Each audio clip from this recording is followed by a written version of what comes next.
So if you look at the end of Thales canon, then that is 141 on page 35, you will notice that there are three quarter notes in the last bar because the fourth quarter note that would be in that bar is at the beginning.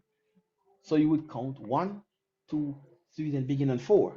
So it's one, two, three, four, one, and all of these notes. Why the song is so easy to is because they're no the note values don't change. It's just all quarter notes, right? So it's ta ta. All notes are landing on the beat. It's just to identify which letters you're playing, right?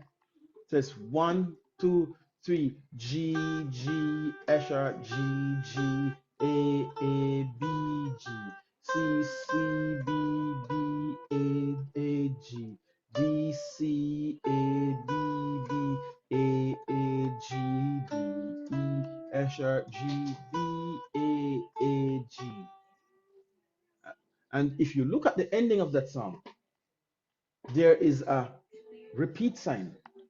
So when you get to that part, those last two bars, D, E, Escher, G, B, A, G, it goes back. D, no, oh, A, G, G, G, Escher, G, G, B, G, C, C, B, B, G, D, C, B, B, G, D, E, Escher, G, B, G. Right? So if you notice what I did when I played it the first time, when I went to that G, I picked up G, G, and started over. There was no break, no break. Straight back in. That's how repeat signs work. So the repeat signs don't mean you pause a little bit and play it again. It means go straight back in. So the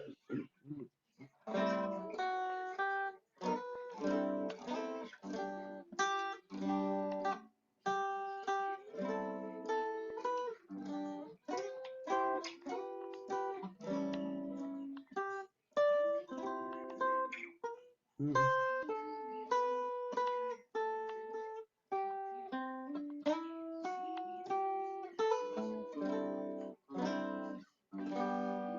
no, don't worry about what I just did a while ago. I just did what we call a retard, which is not in this piece.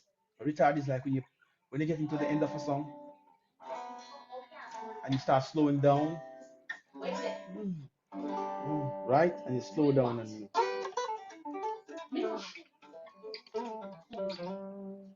all right. So here we go. So go to variations on a familiar song.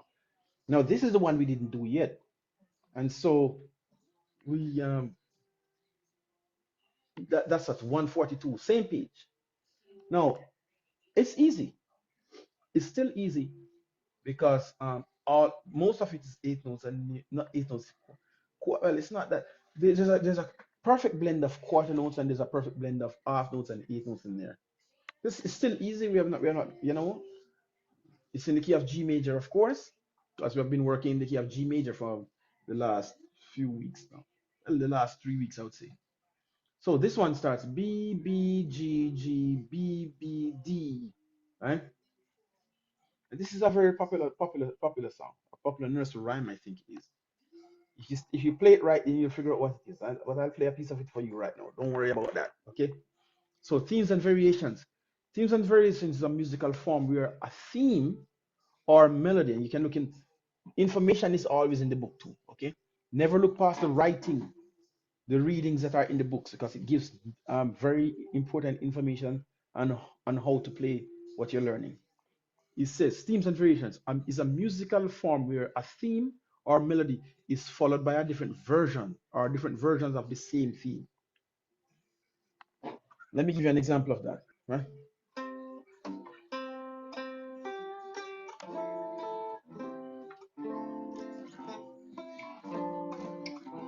See this song? It's Mozart wrote it. We know it as Twinkle Twinkle Little Star, but I don't think Mozart wrote it to call it that. But he, Mozart didn't. I don't even remember if he had a part like that in there. That this is just a variation, I think, of what Mozart did. I think Mozart has something sound like this. Let me see if I remember it. No, no.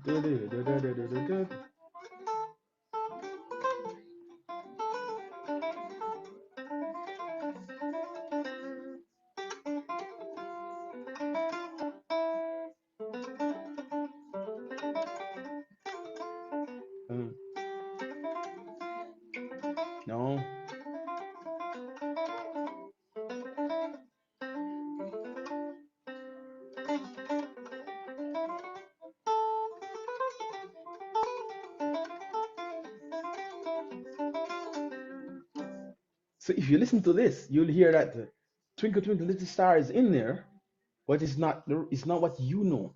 No, I didn't play it properly a while ago. So I remember hearing it. I've never seen the paper before. But I remember hearing Mozart's piece, and it sounded something like that. But if you listen to what I just played, for example, you will hear that it is Twinkle Twinkle Little Star, except that it's not going ta ta ta ta ta. It's doing ta ta da da da da da da da da da. So there's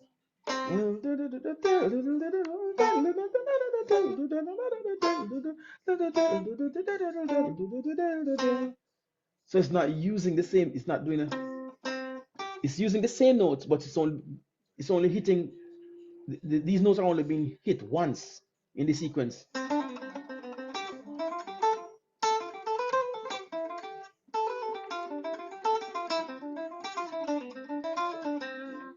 So it's only being hit once. So that's what variations are, that you take one melody and you play the same melody a different way, or take the idea and do something else with it. That's what variations are. So this theme in your book 142, variations on a familiar song. Now this song is in the key of G major, of course. It starts B B G. So it's in. Oh, one other thing. So if you notice, the time signature for this one as a C. I don't remember. I think I told you about this already. But just to make sure that you remember, the C means common time, or 4/4. So whenever you see a C in place of a time signature, it means the time signature is 4/4, four quarter note beats in the bar, right? And it's of course in the key of G major, because there's one sharp at the beginning. So it starts like this: 1, 2, 3, 4. B B G G B B D for two counts. A F sharp F sharp. A C for two counts. B B G G B B D for two counts. A C B A G G G. Right? That's one way. Here's another variation. We're going to play pretty much the same notes, except we're going to change the rhythm a bit.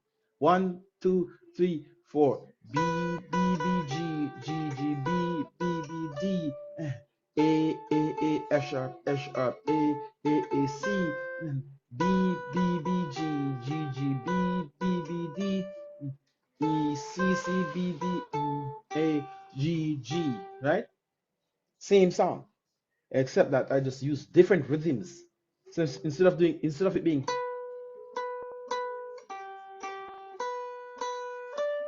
the second time it was,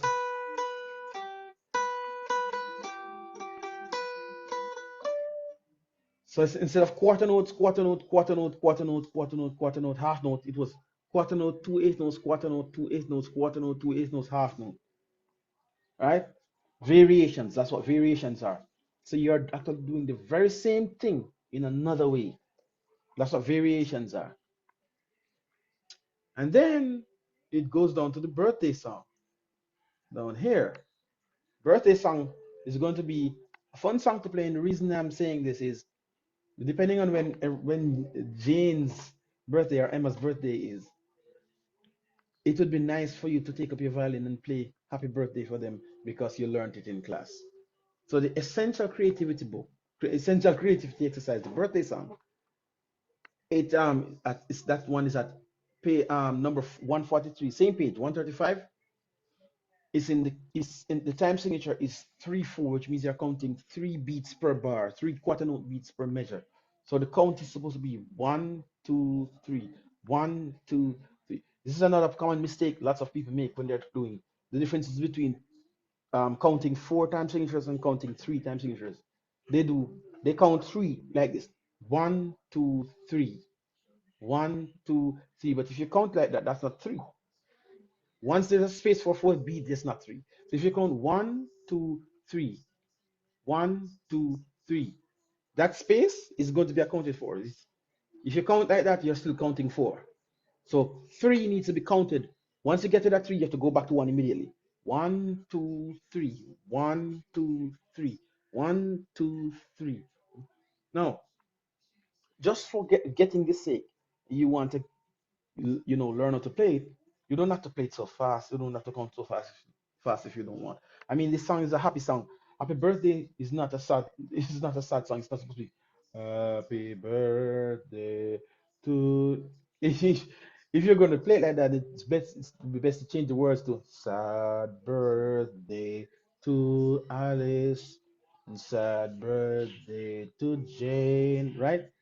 So it's a very happy song. So it's normally up tempo. One, two, ta ta ta ta ta. But right now, so it's 3/4. So you're counting 1, 2, 3, and it's the key of G major. And then the other thing to do is to look at it and see if we start on a pickup note. And yes, we do start on a pickup note. We did start on a pickup note. The first bar has 1/4 note, and there are supposed to be 3 in each measure. And if you look at the last bar, you will see that there's a half note down there. So that means the third beat is at the beginning. So it will be 1, 2, 3. That's where you're starting. So it's 1, 2, D, E, D, G, F sharp, 2. And the F sharp is a half note. So you hold that for 2 counts. So it's 1, 2, D, E, D, G, F sharp, 2, D, E, D, A, G, 2, D, D, D. So this D is an octave. D, D, B, G, F sharp, E, C, B, G, A, G, 2. Right? Now, you let me just play it. So so it's one, like I said, you're starting on beat 3. So it's 1, 2, starting B3, and B3 is D. It's 1, 2, D, E, D, G, F sharp, 2, D, E, D, A, G, 2, D, D, B, G, F sharp, C, B, G, A, G, 2. There's no repeat sign, so you don't need to play it, right? And it says there's a part that says now play the line again and create your own rhythm. I mean, you could do a variation of that, right? Let me see if there's a variation on the other page. Right, there's no variation, but for us who knows, happy birthday sounds like this, as opposed to 1, 2, 3, 1, 2, 3, 1. It's not like it's 1, 2, 3, and 1, 2, 3, 1, 2, 3, and 1, 2, 3, 1, 2, 3, and 1, 2, 3, 1, 2, 3, and 1, 2, 3, 1. So as it is right now, this melody doesn't really say happy birthday. It's ta ta 1, 2, ta ta ta ta ta. But if I split that first note into 2 8 notes, I'll get the happy. 1, 2, happy birthday. So it's 1, 2, 2, right?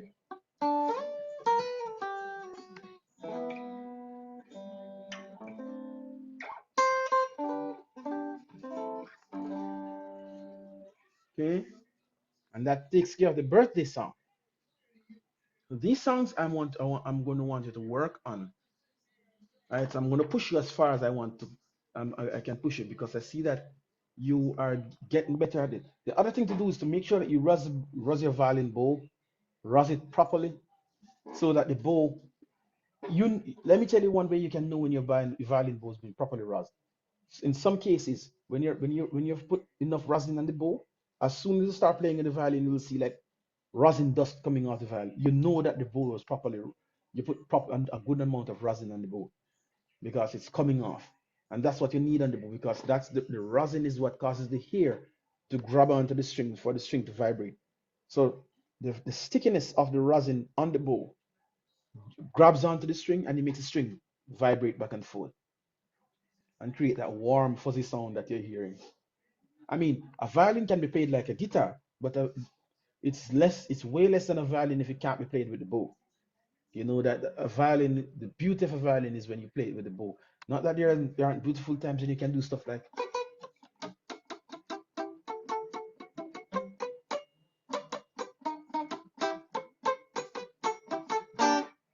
you can do stuff like that on the violin where you're using your fingers to do that. But the beauty of the violin is learning to use the bow. So make sure you properly rust the bow before you play. One other thing I want you to pay attention to as well. pay close attention to where your F's and your F sharps are. Remember that I used my China marker. I'm going to work with one this week again to mark your violin. So I mark the spaces, the places that you have certain notes. There are certain spots in your violin. Like the open D, of course, and then the first mark, the first white mark is your E. And then I put on before we started going to the like learning to play F, we had the second mark used to have F sharp, and then the third mark right beside it would be G. But since we started doing F, so we had open string D, the first mark being E, right beside that mark would be F, and then you would have G at the other mark that I had before, right? These are the things I need. So I wanted to make a distinction between E and I think you have been doing it, but I wanted to practice it more. When you're playing F sharp, make sure the note you're playing is not F if it's F sharp, and make sure if it's F sharp you're not playing F, or make sure if it's F you're not playing F sharp. Meaning if the note that you're supposed to play is F sharp, you don't want to be playing F. Does that changes? If you listen to this, so I'm gonna play the same happy birthday song. One, two. Does that sound like it? Right. So a lot of people make this mistake to say, but it, it's still F, and it's not. F and F sharp, even though they have the same letters, are two different sounding. This is F, this is F sharp. See that? Two different notes. So you have to make sure you get those. So so pay attention to the other thing I want you to pay attention to also is on the other string where we have the so with the D string, then the A string. A, B, C sharp, and D. We used to do that before. And then I included A, B, C, which is right beside the B. And then make sure you play C when it is C and not C sharp. So if it's C sharp, you have any piece that has C sharp in it, make sure you're playing on the second strip away, right? And you know what I'm talking about because we've been doing this. So I'm just telling you to pay attention to those things because you have to make sure when the book requires that you play a C sharp, you're not playing C. And you have to also make sure when the book requires a C, you're not playing a C sharp. Same thing with F sharp, same thing with F. Okay. So this piece here that I just gave you, these three pieces there's no F, there are no F's in there. Yeah, there are, let me say there's no F in there. So you're not supposed to find any F anywhere. It's all F sharp because the key signature says so. Right. And then we have the violin special exercise. Write the note names below, then write stories using as many note names as possible. Share your work with orchestra friends. And I think you know what the orchestra is by now, right? Anyway, we're not playing with an orchestra, so you can share those notes with me. But what you want to do is look at page 36 at the top, is where it says write the note names below. This one can be a very good exercise to do. I want you to do this. So when you come to class, I'm going to look at your book to see if you've done this. Write the note names below the notes, because that is one way you can help yourself to remember the notes you're looking at, so you know the letter names of the note that you're playing, right? So write down the names of the notes on page 36 at the top there, and then it says great musicians. The part that says learn teamwork or listening skills. Great musicians give encouragement to their fellow performers. Viola and cello players will now learn new challenging notes. The success of your orchestra depends on everyone's talent and patience. Play your best as these sections advance their musical technique. Play what your teacher plays. Listen carefully. And then here's, that is just an exercise to get you to performing. When you're in an orchestra, then you know that there are many violins. You can have many violins in an orchestra. You can have many cellos. As a matter of fact, there are normally many violins in an orchestra. Normally many cellos, normally many violas, and normally many double basses. The string section is a very big part of the orchestra, very big. And the orchestra can have 100 members and all those kind of things. So the orchestra is like a very, very exuberant band. It's a very big group of musicians playing together. Yeah, you will get to be part of an orchestra very soon, I hope. All right.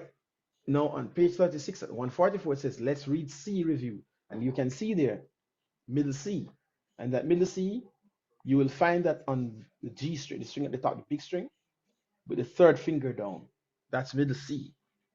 Always remember that, okay?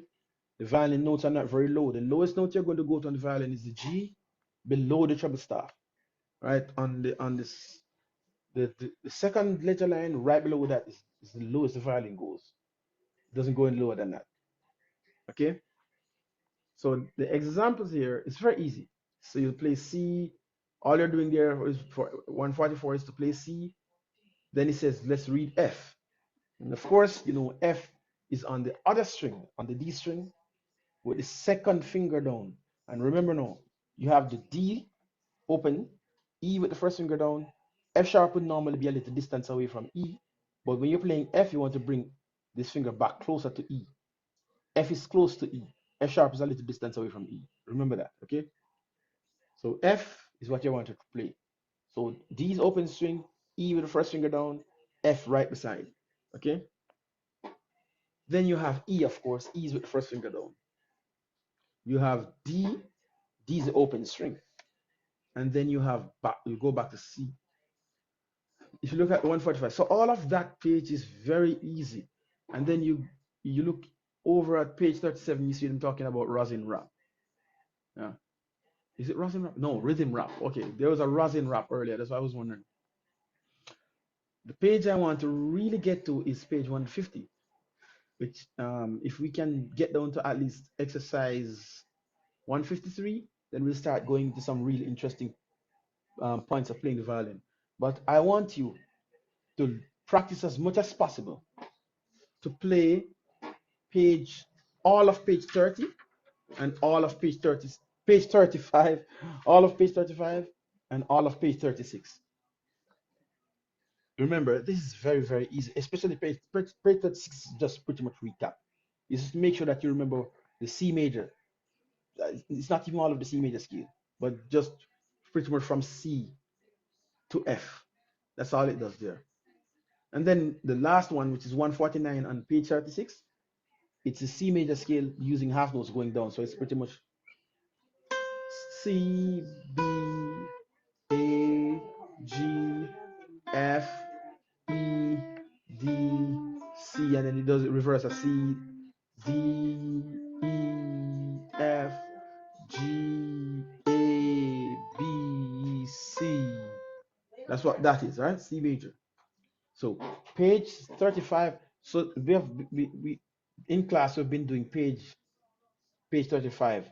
We've been doing bingo and tallies canon, I think. Yeah. Practice those still and perfect them.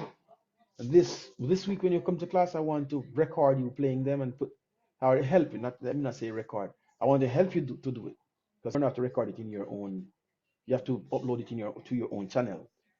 But if you want help in me recording that, I can help you to record you playing those two, 140 and 141, and then you upload.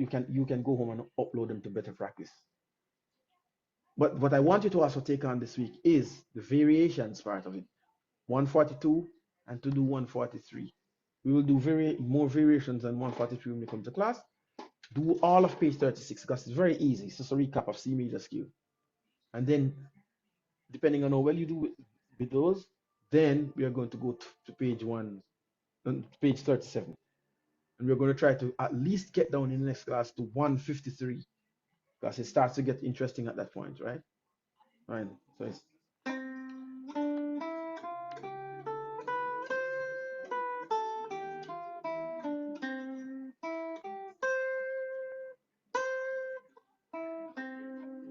right. When we get there, that's what we're going to be doing. Okay. So things to remember. You're going to do page 35 and page 36. All of page 35, all of page 36.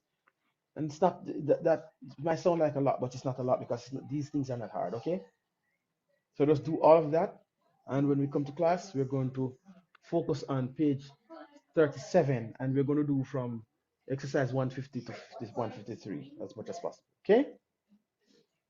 Okay, Alice, you've been doing a fine job for the longest while. I'm very, very proud of you. I remember when you just started playing the violin, and you've been doing a really, really fine job. I'm so happy. Please keep practicing, never quit. You're doing good. Okay. seal.